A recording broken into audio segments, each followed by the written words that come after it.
Tuesday, March 21st, 2023, here in Ubud, Bali, Indonesia. It is the autumnal equinox and it is the day of the Monster Parade, also known as Ngrupuk.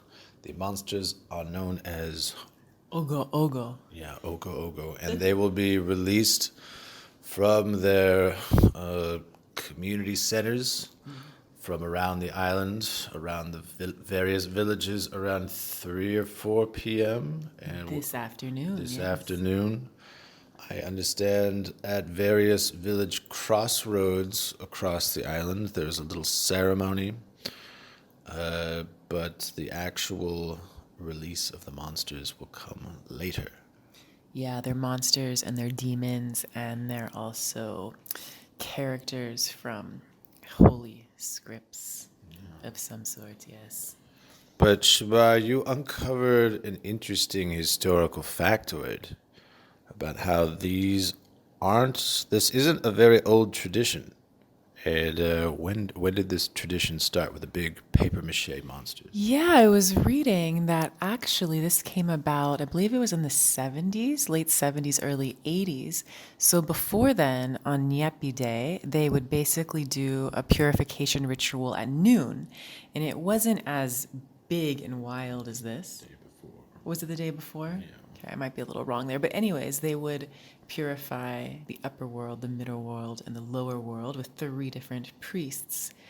But then, in the 70s, 80s, they started bringing in these monster creatures.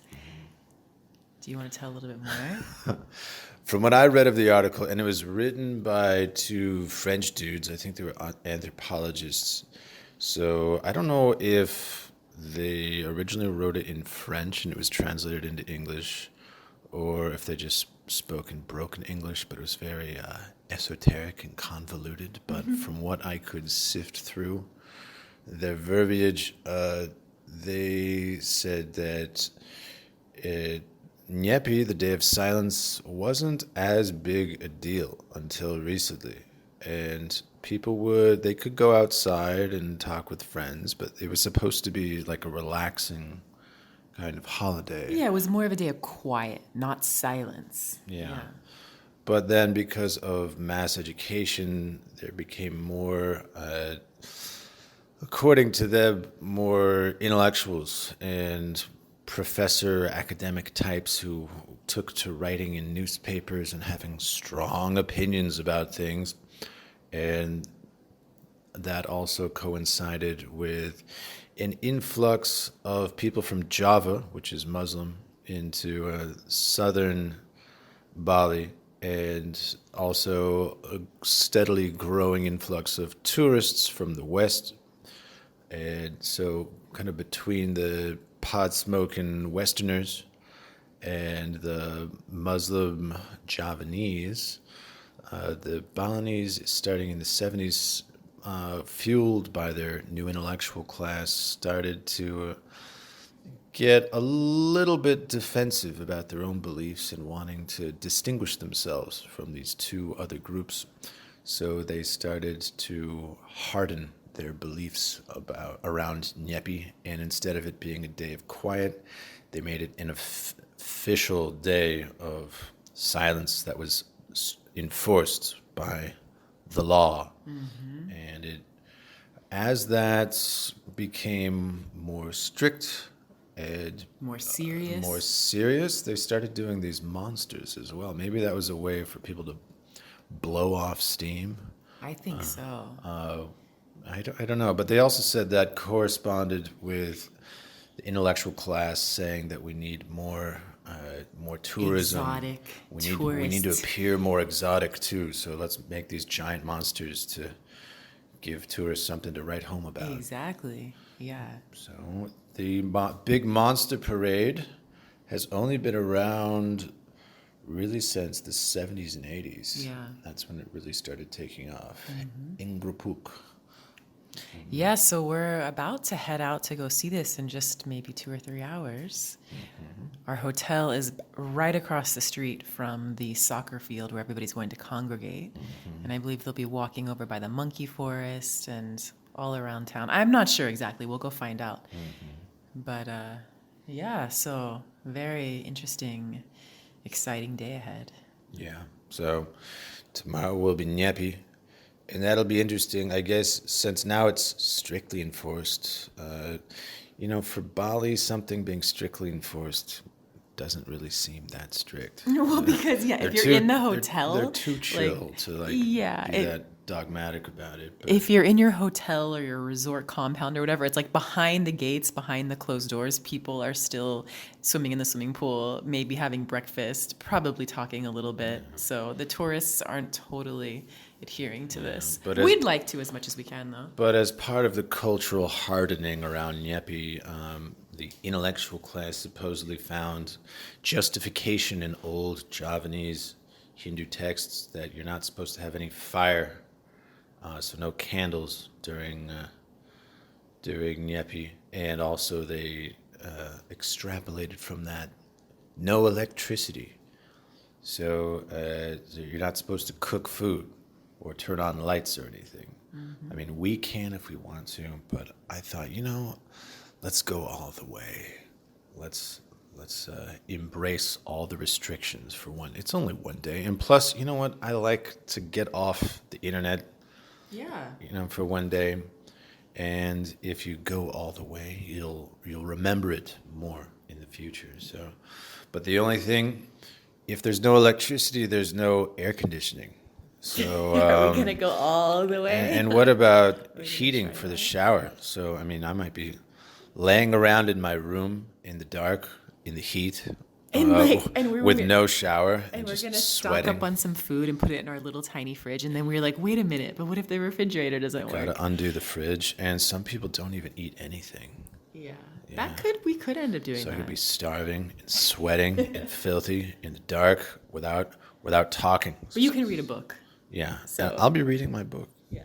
Yeah, I'm almost done too. You're almost done, yeah. So you have all day long to finish it. And my book, Don Quixote, central to that book is a guy named Sancho.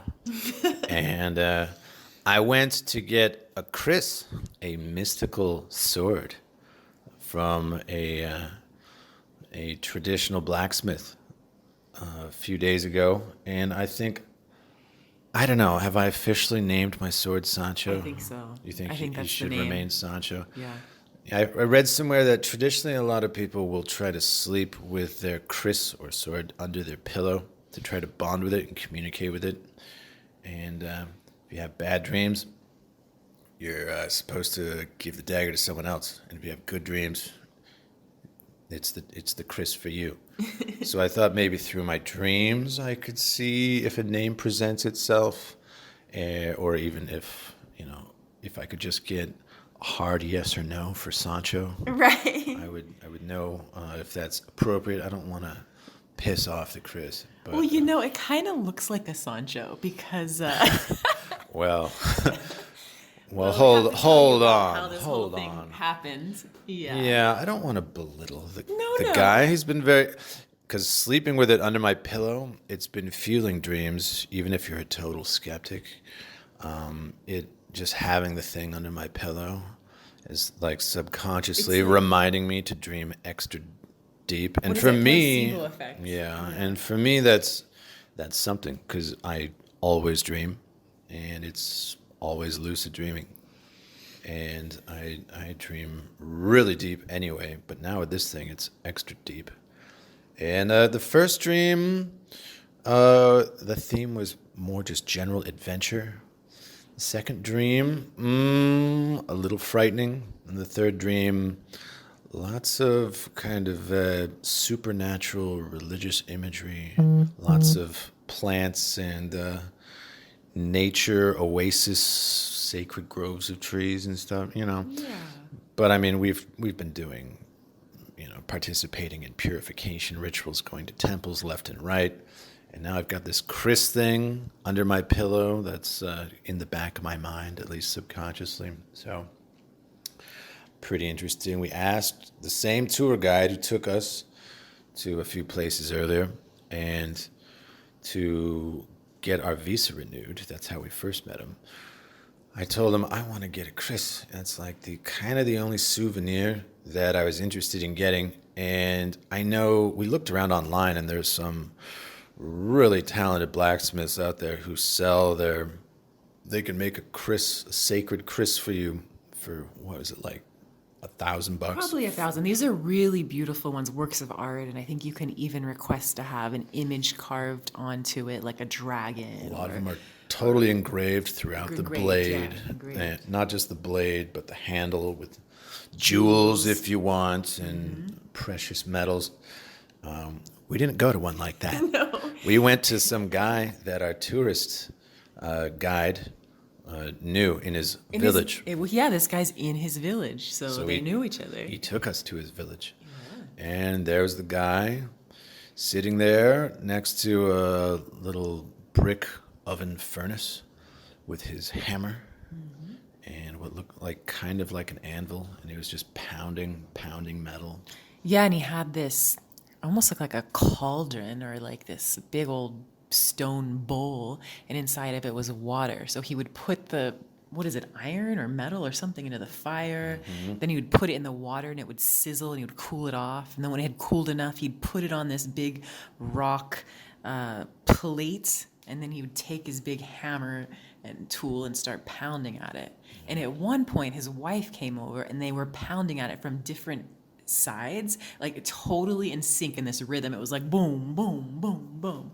And they hit it right on, so they would flatten it and make the blade. Our guide was saying, like, yeah, this is a family tradition with him. He's not the first blacksmith. Like, his father did it, and his father before him. And I guess other family members came out with Krises that the guy had made, in theory. Or so they say. And so they brought out a few Krises of varying size and quality, and they're like, okay, this one is for a wedding. It's pretty nice. Yeah. And this one is what the cops wear. And I've seen security people with a Kris in their belt sticking out. And they're saying, like, this confers authority over a village.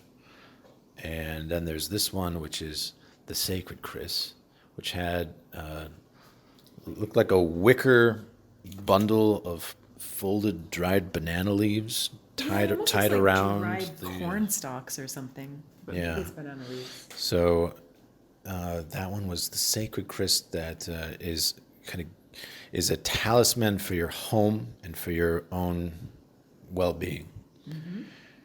And I think maybe there are one or two other ones, and the one that the cops use was the most expensive, and then the wedding one was the next most expensive, and then this sacred Kris that I took a fancy to that had the cornstalk looking thing tied around it. This one was reasonably priced, although to them they're probably like Total rip like off. what a rip off, man. I mean, but the Balinese people, they're not that pushy selling stuff, and they don't snicker, Right. you know. But you can kind of see their eyes light up when I was like, well, you know, that one's pretty cheap by Western standards, and Well, and I think when they give the prices, they actually give the super high price, assuming that we'll bargain.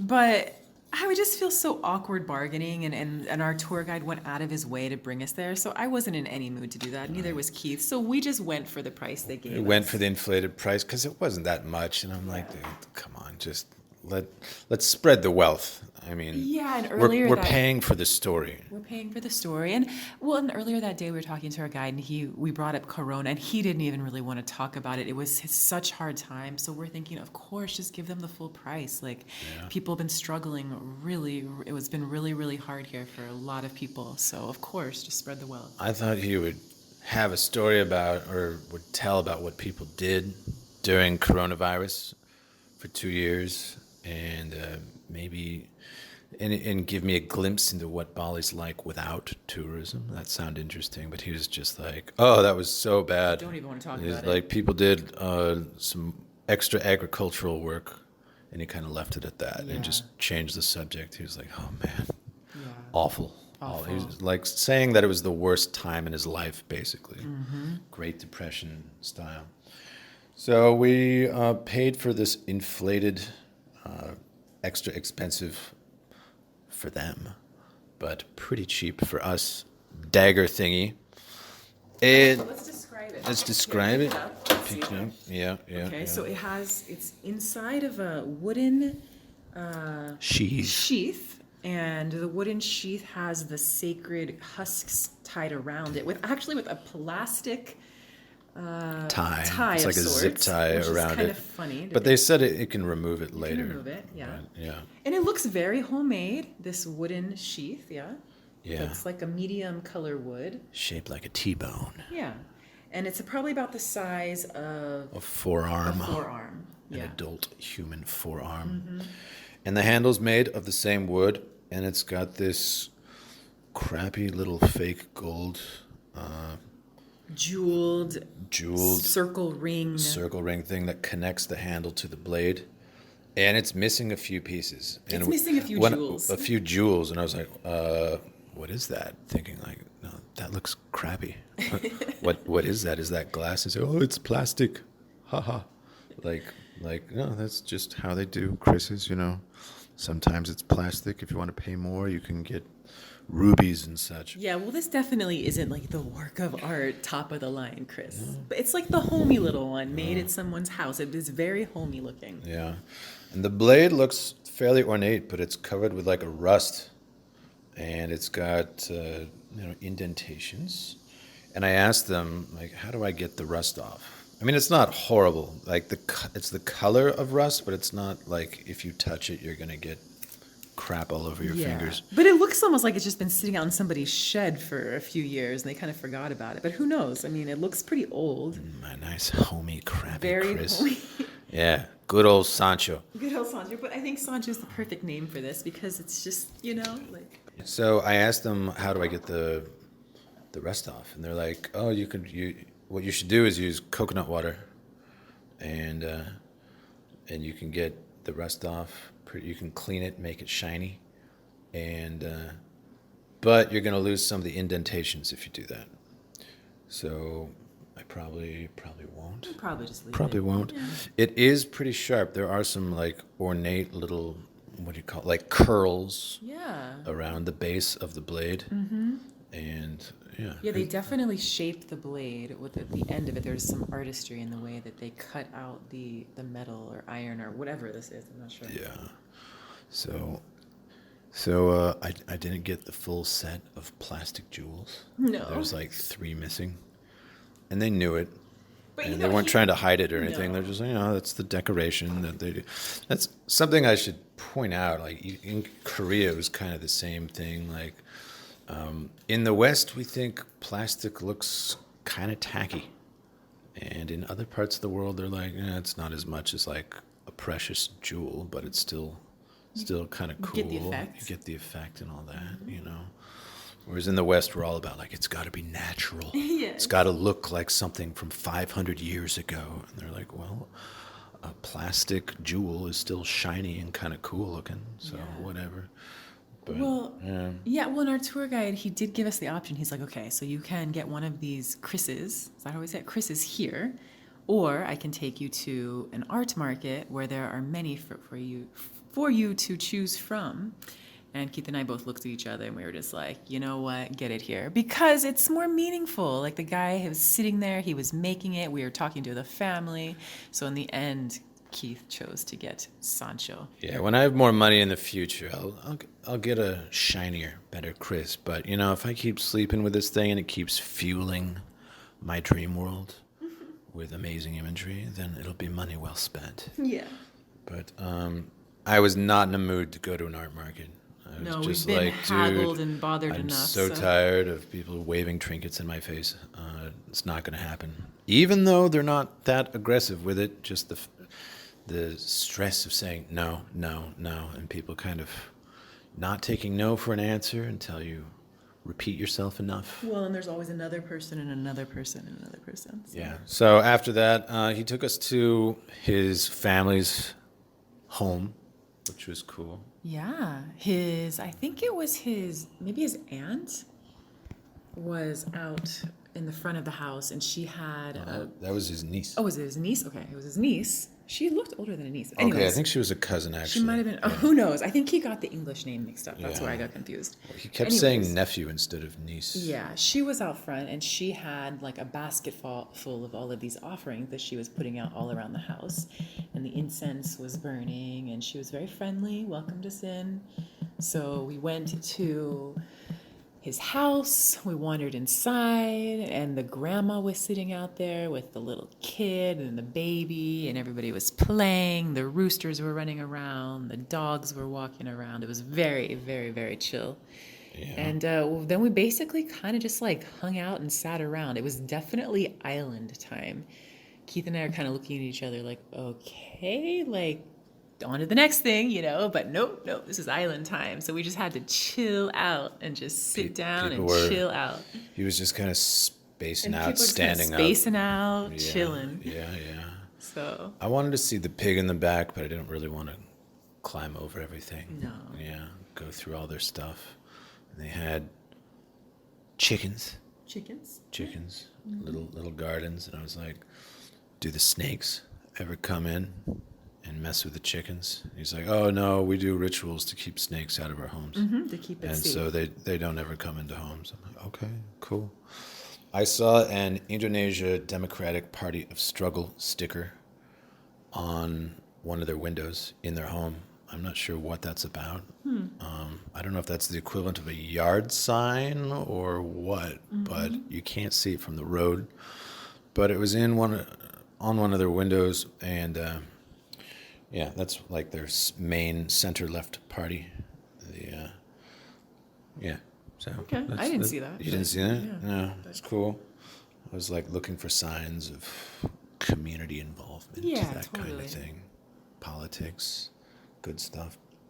It's the same party as their current president, Indonesia, Joko Widodo, who's retiring, by the way. Anyway, so So we hung out there for I a hung bit. out there, and yeah, the cousin was doing all those rituals, going to all those little pagodas, leaving food, and Yeah, inside and of their incense. homes, there's always like not a plaza. What is it called? Like a center area, Courtyard. A courtyard, and then in some part of the courtyard will be this like family temple, and all the homes have their own temple, and they're really beautiful and ornate and carved with stone and just absolutely gorgeous. And so she was there at their temple, putting these offering them up there and all around the house, actually.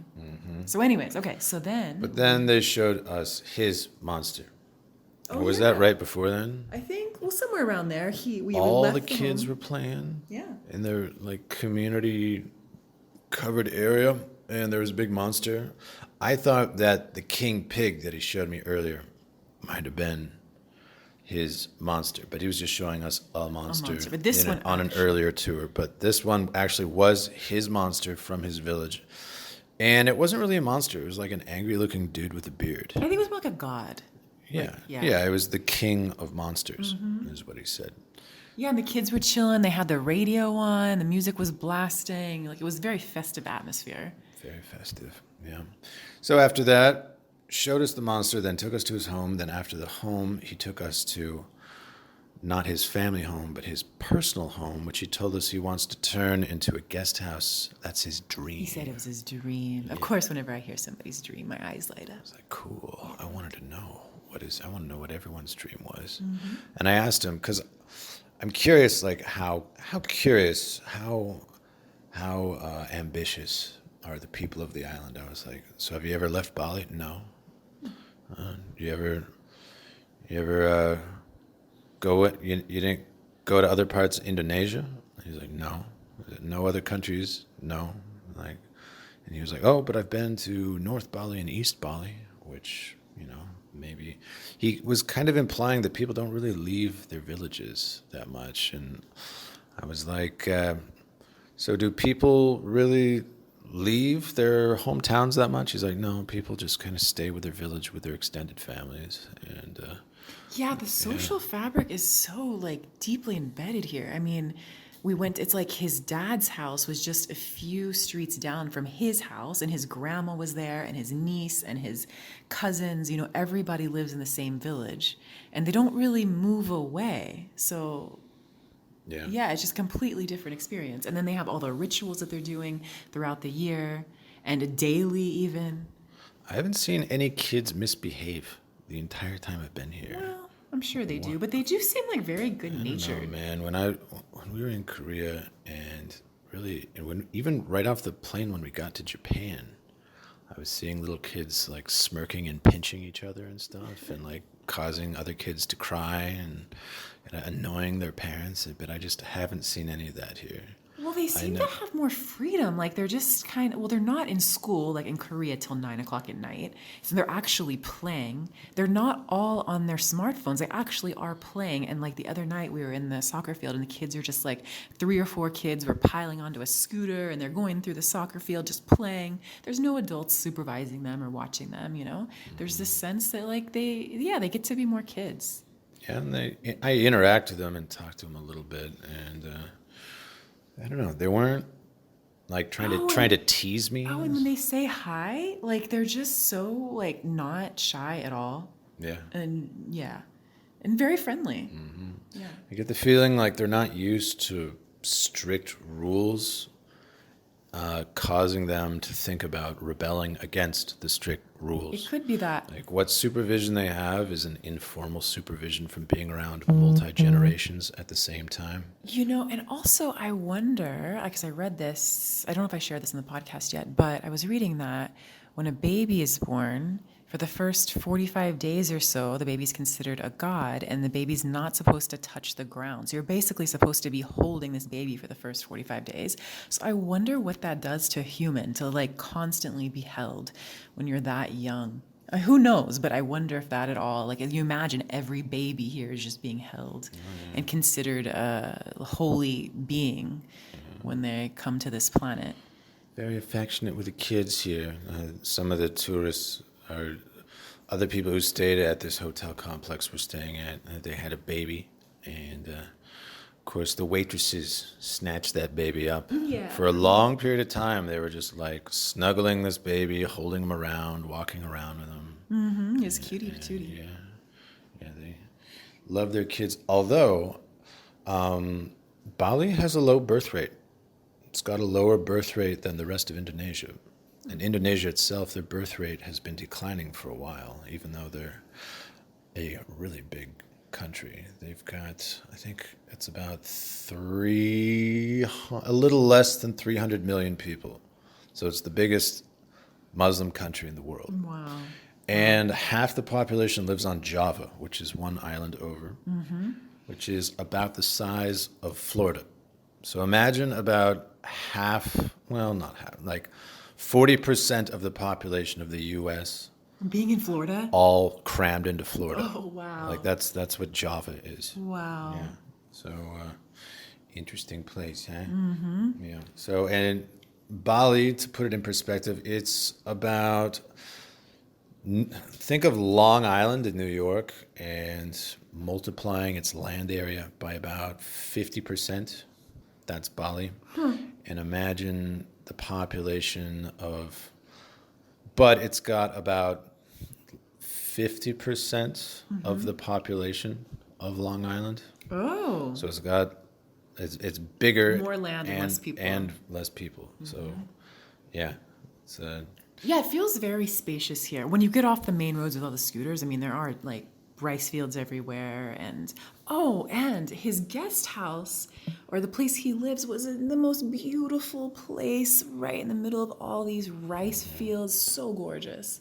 I mean, he basically like is living in paradise. It was so quiet out there. Just the most gorgeous views, palm trees everywhere.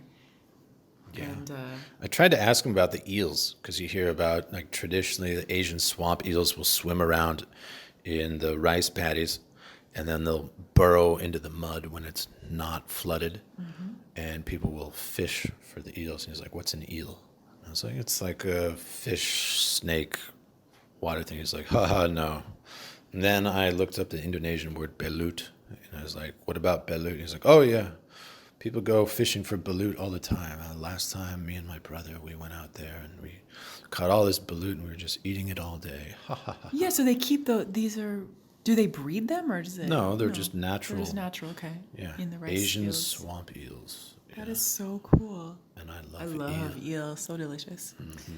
Yeah, so we were out at his place. He was feeding us fruit and this Coconuts. and showing us his fruit plants. And his mom made some sort of, almost like a pork rind snack. Looked like pork rinds. I think it's like flour in oil. Like fried flour There's no snack. animal product Oh, involved. okay, maybe that's what it was. It was crunchy and delicious. Crunchy and tasty. He was making a pond, and he lived there with his brother, and he was showing us his dragon fruit plant and his passion fruit plants, and He was building a pond for koi, I think. Fish. for koi. Yeah. Yeah. And then out in the fields, gorgeous, lots of, I guess, kind of scarecrow-looking things. And Yeah. wasn't he saying that they were for driving away snakes? I'm not sure. I I didn't asked hear him, that. but sometimes I he wandered off. kind of misunderstood my questions. So, yeah, lots of shrines out there in the rice fields. And then he was taking us to a little waterfall that Shamar wanted to see.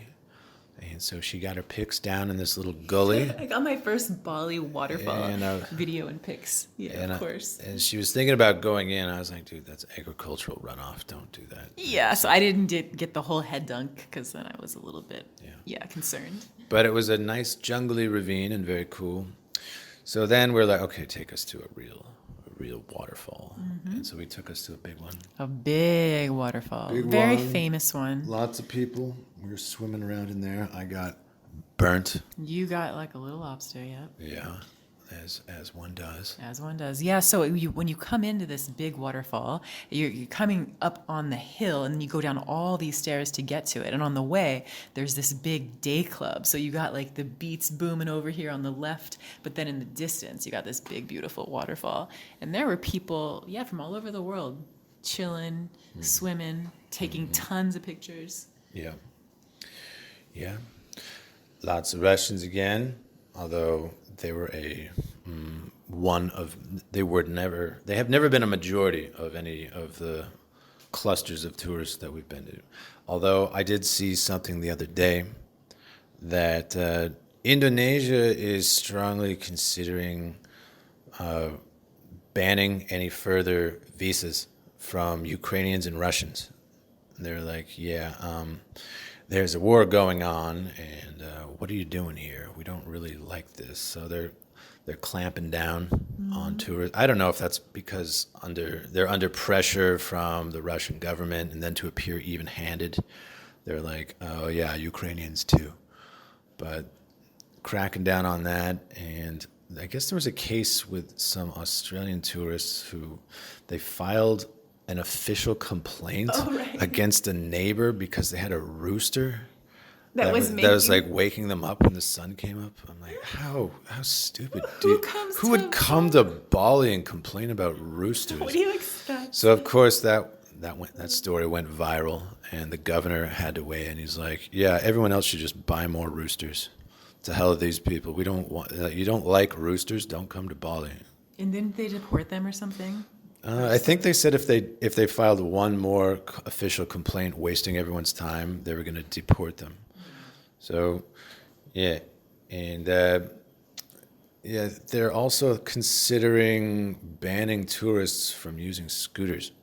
Yeah, I read that just the other day. There was another viral story of someone being really mad that she's an Australian again who's like, I've been living here for 23 years. I've never been pulled over. And they were like, you're not wearing a helmet, and that's illegal. And she was giving them the business about how it's never been a problem before, this and that. So, that was all caught on video. Yeah, I do wonder how many accidents happen with the tourists, because I imagine a lot of people come in without a lot of experience on a scooter, and they're young, and I don't know, in certain areas they're probably drinking and partying, and then driving here is pretty crazy with the traffic, so I can imagine that there are quite a few accidents actually. So the governor's been talking about that quite a bit, starting to impose, or at least floating the idea of imposing certain restrictions, like you can't use scooters anymore, things like that. But I suspect that's to give him cover for greenlighting all these destructive tourist facilities. He can be like, oh, look, I'm defending your traditional way of life, but at the same time destroying it by building more hotels and stuff. So anyway, once the no sex law, which they passed, goes into effect in 2 more years, I don't know, man. Like, I feel like the way it is now might be the tail end of tourism, tourism as it's existed. Like, everything shut down for 2 years during the pandemic, and now it's zooming back to life, and now they're starting to implement these restrictions. Well, that plus the scooter law, yeah, That's what I mean. Yeah. So we might be the last ones to really experience Bali before it changes fundamentally. Who knows? Yeah. So, all right. So we went to a waterfall. That's nice. And then we did Melasti a couple days later. So tell us about Melasti, Shamar. Well, I didn't even know about this until we got here, and I was researching Nyepi and then this Ogo Ogo, these monsters and this celebration. And then they were like, well, a few days before, something else happens. It's called Melasti, and it's this huge purification ritual that happens all over Bali. So basically, what happens is that different villages will go either to the closest water source. So it's like either the ocean or a holy spring or a lake. And they'll all go there together, and they'll bring these sacred objects or like statues, and some of them will go like by foot if they're close, or some of them will pile into these big old trucks, and they'll go there as a community. And when they get there, what happens? Do you want to say a little bit?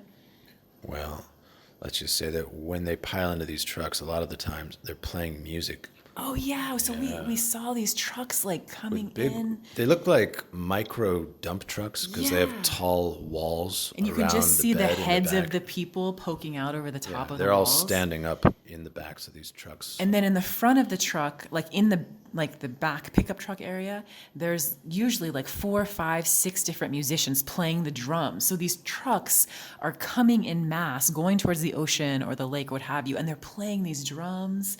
Oh man, it's just so awesome to see. Yeah. So So our guide is like, okay, remember to wear white shirts. So we made sure to follow the dress code. everybody's wearing white and a Both sarong. and he put sarongs on us, folded a certain way, and a headdress for the men. So he gave me this like white headdress, like a band around my head.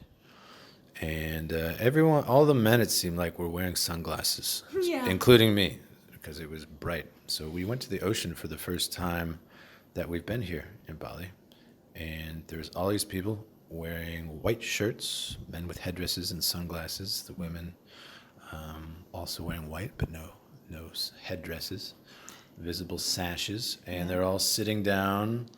It depends on what stage in the ritual, because you had different villages coming and going to the same place. Yeah, throughout the day. Throughout the same place. So you would see all these like trucks arrive, and it would be a whole new group of multiple villages, and they would go through this process. They had tents set up where people were sitting down to do the prayers when the time came for that. Yeah, so a few hundred people would be sitting down. With a crackling loudspeaker system. And a priest. Of the priests, like saying, like kind of singing their prayer. It reminded me a little bit of a Muslim call to prayer. It did. It looked a little bit like I asked that. our guy, like, what is he saying? He's like, and I was like, is this Balinese, or is it an old liturgical language or something like that? And he was like, it's Balinese, but with an accent that it's kind of hard to understand. So maybe it's an older form of Balinese. I Yeah, don't know. it could be. And I noticed when they were doing the prayer, actually, our guide pointed this out. Like the first prayer they had these little flowers. So like one of the prayers was just with their hands, and then another one was holding these little flowers. So there was like this process that happened. Mm-hmm.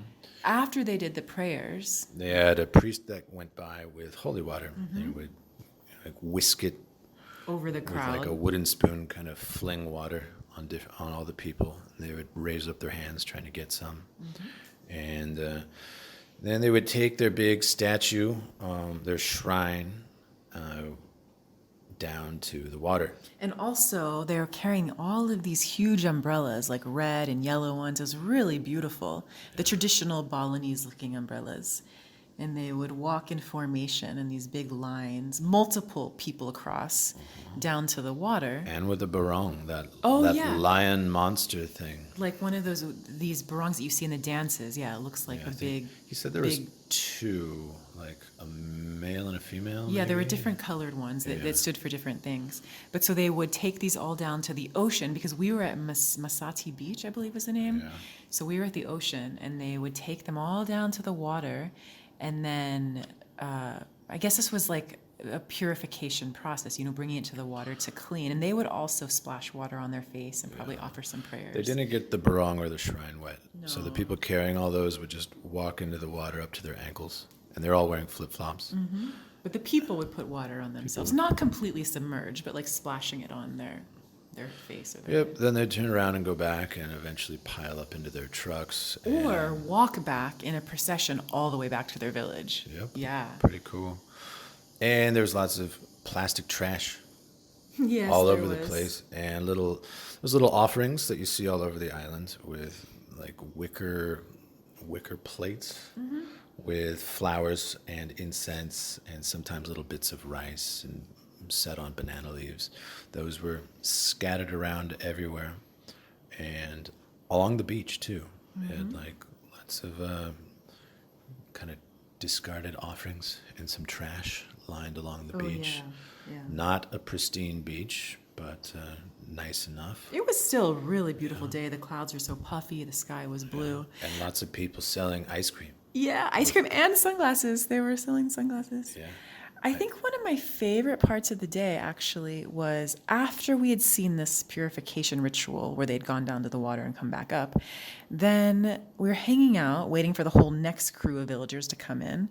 And there was one group that was sitting up on the ridge overlooking the ocean, and they were sitting under this tree. And it was mostly men, and they were sitting on the ground, and they were all playing the instruments. And they had this really amazing beat going. It was very rhythmic, very trance-inducing, and it was just so beautiful to hear it. And partway through, this old man walks around, and he starts handing out little cups of what I believe was tea. I'm not really sure. Maybe it was coffee. I'm not sure.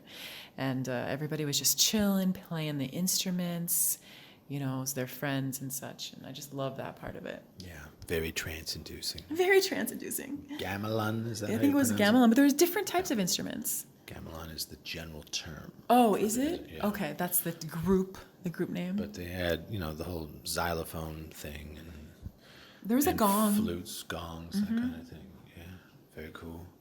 All right, so that was a good one. And let me just say, I gotta say Yeah. one more thing. When we got up early, like, I don't know, 7 a.m. I think we were on the road by 8, ton of traffic. And on the way there, like as we got closer, you could see like these trucks coming in, and the traffic was getting like bigger and bigger. And as we got closer to the beach, I could just feel this in the air. Like there was an intensity, and everybody's coming in with these trucks and the music playing, and you see everybody wearing white, the processions, and then the people who had already gone to the ocean were already walking back in processions to go back to their temples. So it was just, it was so beautiful. Yeah. Shamar wanted to get footage of it, but I was the one by the window, so she had me roll down the window. When we were stopped in traffic. While we're yeah. stuck in traffic, while people are going in the other direction, right by the window, and I was a little nervous about that. She had her camera over me, and I was trying to, thinking like, oh man, they're going to think that we're just kind of cheapening their religious tradition. So I was just doing the Y thing with my hands together. Like the prayer. The prayer thing to them, like nodding and smiling so that they wouldn't get pissed off. But I didn't get a single instance of anyone looking like resentful No, they were or happy that irritated we were with there. us. They were all like waving into the camera and grinning and stuff for Because- like a long period of time. Yeah, and the thing is, there were really no tourists at this. I saw 2 other foreigners there. So basically, this was just all the locals. And the only reason we went is because we read about it, and then we asked our guide, and he was able to, hook it up for us. But it was, and I love that. Like, yeah. And later walking around in my outfit, my Melasti sarong and white stuff with the headdress, like he felt like I blended in Oh yeah, because the Yeah. other two tourists we saw were just dressed normally, but we Yeah. were dressed in the traditional clothing. Very traditional. Yeah. So anything else about Melasti? That was the end of it. Then we went to another waterfall.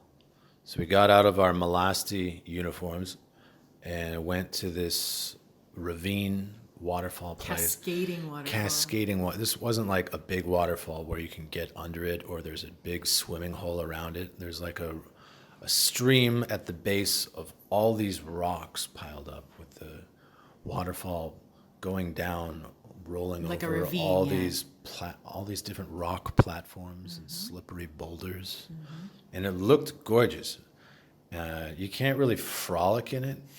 There's like knee high at the deepest water, kind of at the base, and then further down the stream you can swim a little bit. But it's mostly a place to take pictures. Oh yeah, and everybody was getting their And pictures. people were lined up, all these Yeah. people in bikinis. There's a sign that said, "Sexy pictures are okay. Naked, do not do." Yeah. I was like, what? People actually get naked here, but I I'm guess some not people have surprised. tried. People like to let loose. Yeah. Like it's, I don't know, like some resort. Oh, there in was the so much Caribbean or skin. something. Yeah. The but- girls these days, so many people are wearing the thong bikinis these days. I don't remember Yeah. that so much in the past. Yeah, when I was a Everybody had kid, I thongs don't on. remember exposed butt cheeks all the It's time. like the new thing. I don't think I've seen a single one-piece women's swimsuit the whole Have we? time. Like It's- hardly. have you seen one? Maybe one. I haven't But seen mostly one. it's bikinis and a lot of thong bikinis. Yeah. So, yeah, I mean, you were in line for a while to get your picture. Well, I was waiting in line to get the iconic picture in the main area, but at the end of the day, I was like, you know what? I'm not going to wait. So I had Keith kind of Yeah, I swam down the stream to like find a deep place where I can frolic, chill out. or at least just chill out in the shade, while she was in line waiting to get her picture. And that never came. I kept looking over, and they were really slow about taking all their Instagram pictures. So eventually, Shamar was like, "Okay, just take a picture of me over in this area." Yeah, which So it's really rather than like fun. climb into the middle of all these cascading falls on this platform, it was like get your picture taken at the base of it. And it was still beautiful. Yeah. So Gorgeous. It's all good. It's all good. Yeah. Gorgeous. And they I were, had fun watching everybody get their pictures though, because there were the local guides and they knew exactly how to tell people to pose. So they, like a tourist would get up there and then the guy would take their camera and be like, okay, do this with your arm, push your chest out, put your legs out like this. And they were getting these beautiful, sexy photos and telling the girls exactly what to do. I mean, nobody was they were great. all wearing It like was so much fun watching. they were wearing like trucker hats, soggy t-shirts, shorts, and with each one had like a cigarette dangling out of their mouth. But they were good at it, No, and they they were were really good. fast, and they were getting really good They're photos. just like, whatever, it's a living. And Yeah, everyone- that's how they're making some good extra money doing that. Yeah. And all those Balinese kids, like school kids, Yeah. frolicking around. I Oh like yeah, the them. little kids, they were I could frolicking. like screw around with them. They were the most interesting, I think. Yeah, you were making them laugh. Yeah. I like the kids. Yeah, Yeah. they were fun. All right. So we went home after that. That was our last tour. And then we were like, okay, gonna rest. Mm-hmm. And we negotiated our next tour because we're about to leave Ubud. Yeah, it's been a Like- month here. Uh-huh. Like 2 days after Nyepi, we're out of here. So our guide was like, between where you are now and where you're going, there's other places to see. So, if I'm going to drive you there, we could just stop along the way to these other places. And yeah. So, Yeah, so we'll see some more temples, that'll be maybe cool. some more waterfalls. Yeah. Yeah, we're heading to Ahmed. We're heading to the beach. I think it's a black sand beach, and in the distance you can see the volcano. Mm-hmm. We'll be there for a few days, and then we're heading to the Gili Islands. So, yeah, it's a whole next adventure. All right, cool. So we're about to go out and see some monsters on parade. Oh, yeah. So we'll save Save that for the next one. that for the next You know one. how it- And after our long, sweaty, dark Nyepi, where we can't use electricity and maybe Maybe we not can't even eat a any shower, maybe no food, that'll be an interesting tale. Mm-hmm. Yeah, it'll probably just be me recounting how I read a book for 16 hours. You're right. Yeah. All right, so this has been March 21st, Tuesday, the autumnal equinox here in Ubud, Bali, Indonesia, and it is also Ingrupuk, the day of the monster parade before Nyepi. So, see you next time. All right, until next time, bye. Bye.